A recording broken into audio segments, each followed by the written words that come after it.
মুসলমানদের টাইট করার জন্য সব থেকে ইজি, কোনো বোম বারুদ চালাতে হবে না, কোনো অস্ত্র দরকার পড়বে না। এদেরকে পাঞ্চার বরাবর এদের দোকান থেকে না, এদের দোকান থেকে মাংস কিনবেন না, এদের দোকান থেকে মুরগি কিনবেন না, এদের দোকান থেকে মাছ কিনবেন না, এদের কোনো দোকানদারি, এদের অটো রিক্সা টোটো রিক্সা বসবেন না, এদের ভাতে মারুন আপনারা।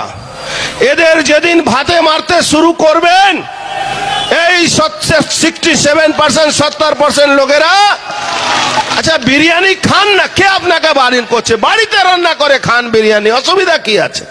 আমার মায়েরা কি বিরিয়ানি রান্না করতে পারবে না? সবাই পারবে, করুন না বিরিয়ানি বাড়িতে রান্না। এদের দোকান থেকে খাবেন হাজি বিরিয়ানি। আরে হাজি বিরিয়ানি, যে হাজি নামই আছে, তারপরে তার আপনারা যাবেন খেতে? কেন যাবেন? কোন মাংস খাওয়াচ্ছে? গরু মাংস খাওয়াচ্ছে না কি খাওয়াচ্ছে? ভারতের উগ্রবাদী হিন্দু সংগঠনের নেতারা এভাবেই মুসলমানদেরকে কটাক্ত করে ভারতবর্ষে বিশৃঙ্খলা সৃষ্টি করছে।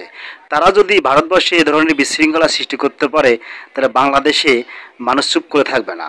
তো এটা কিন্তু স্বাভাবিক, কিন্তু না, বাংলাদেশের মানুষ কখনো হিন্দু মুসলিমদের মধ্যে দাঙ্গা বাজি দেওয়ার কোনো চেষ্টা চললে বাংলাদেশের মানুষ সেটা করবে না, কোনো দিন করবে না। বাংলাদেশের মানুষ মিলেমিশে বাস করে।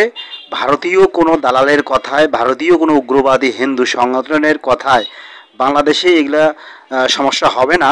তবে এদের মন মানসিকতা দেখুন, এরা কতটা ছোট মন মানসিকতা, এদের যে লক্ষ্য অন্য কিছু। তো আপনারাই বলুন যে এদের বক্তব্যের সাথে কি বাংলাদেশের কোনো সম্পর্ক আছে? নাই, এরা হচ্ছে উগ্রবাদী।